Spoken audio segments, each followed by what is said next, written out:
Telugu taste బడ్స్కి స్వాగతం. ఈరోజు మనం చాలా సింపుల్గా గోంగూర పచ్చడి ఎలా చేసుకోవాలో నేర్చుకుందాం.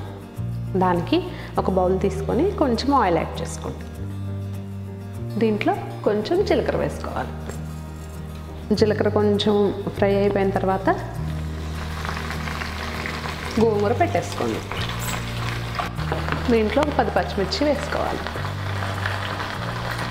మూత పెట్టి ఒక 5 మినిట్స్ కుక్ చేసుకోవాలి.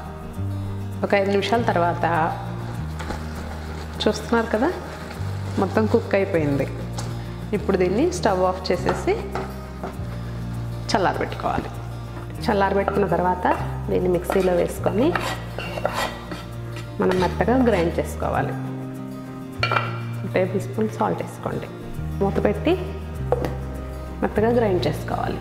రోల్గానే ఉంటే రోట్లో చేసుకుంటే చాలా టేస్టీగా ఉంటుంది. బట్ అవైలబుల్ లేని వాళ్ళు మిక్సీ వేసేసుకోండి. ఇప్పుడు దీన్ని పోపు పెట్టుకుందాం. పోపుకి ఒక బౌల్ తీసుకొని కొంచెం ఆయిల్ యాడ్ చేసుకోండి.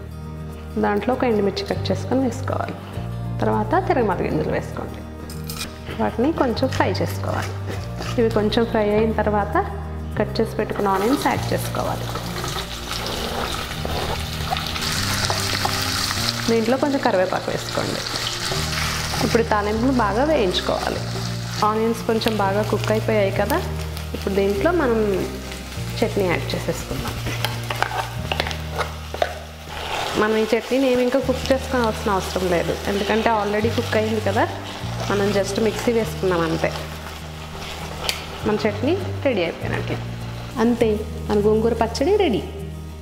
మరిన్ని వంటల కోసం, వాటి తయారీ విధానాల కోసం please subscribe to Telugu taste buds.